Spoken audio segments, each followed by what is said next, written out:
How to change display name in Roblox.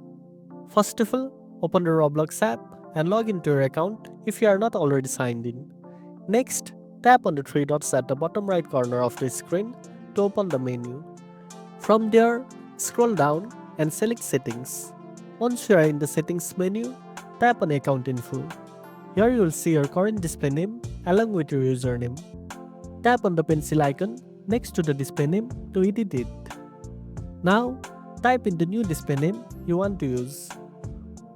Make sure it follows Roblox community guidelines, and remember, you can only change your display name once every 7 days.